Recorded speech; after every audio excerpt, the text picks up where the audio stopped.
So welcome back to the most ironic week where we're studying patience and yet we've had the most frustrating morning, afternoon of mishaps. What happened was,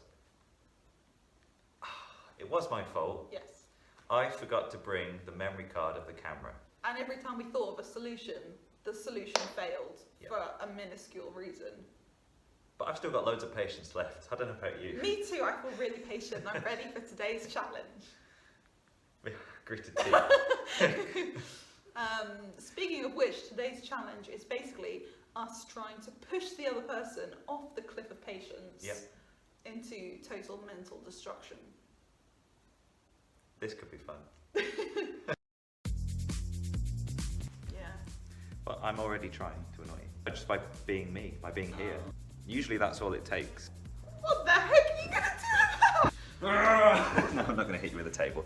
I'm gonna watch you play Jenga. Please construct the Jenga.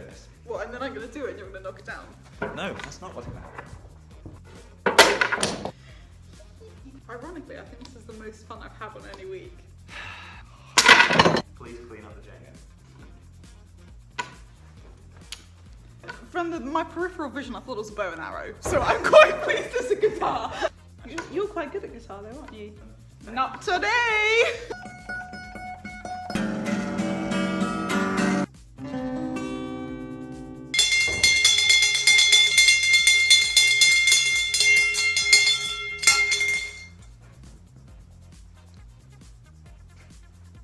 I can still hear it. Would you say you were annoyed? Not openly.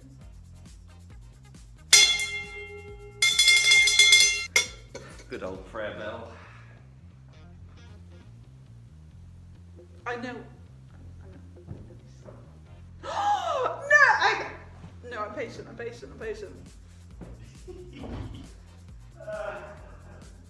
He's gonna muck about with my pens. Is that what you got? Yeah. Why? What did you think was going to happen? I'm not telling you. Oh, wow. What did you think was going to happen? I'm not telling you. Please tell me. No. Is it the Febreze? Yeah, that's it. I hate the smell of lovely Febreze. What was it? What are you looking at? He's looking behind the chairs. Ow!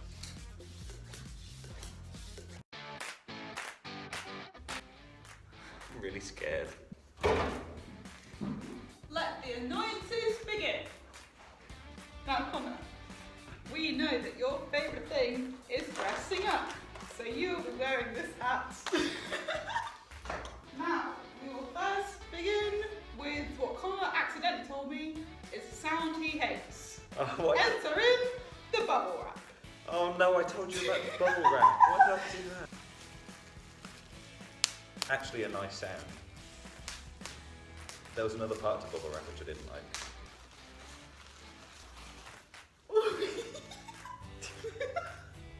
What have I done to deserve this?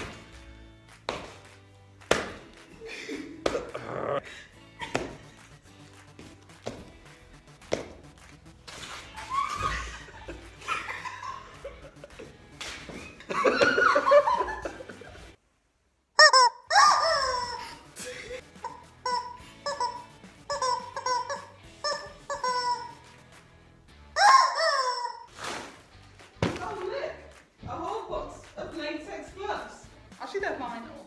Oh, that might be okay. Yeah, that's fine. Totally fine. What's with all the hitting? I can not do this. If you paint me, I'm going to lose my temper really quickly. Now, just cover your eyes, because I don't want this to... No, what are you doing?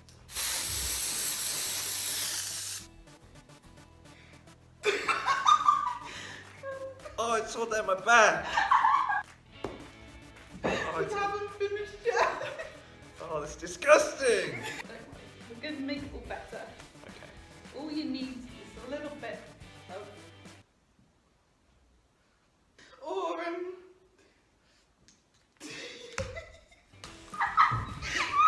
Have you been talking to my family? What, do they stick their hands in your ears a lot? No, not down my back. Oh my gosh. You're a monster. Don't you dare. Are you actually? I'm joking. Don't look up, you're getting your eyes. Are you actually going to pour cumin on my head? Just a little bit. Why? Stop! Just joking. Have you had enough? Do you want some more? No. Anyway, so yeah, today's theme is patience, as you have very clearly seen. And I haven't done very well, to be honest. But let's look at an example from the Bible of two people. Oh no, because they weren't really that patient. Who eventually learned patience. Yeah, so let's look at an example from the Bible of two people who God taught patience through a very long and difficult circumstance. The fourth fruit of the Spirit is patience or forbearance. Patience is showing calmness in the midst of stressful and difficult situations. It is showing empathy and bearing with one another when they fall short. To be patient is to be loving. Patience is trusting in God and His promises to us in our lives and not taking situations into our own hands or trying to do things in our own strength.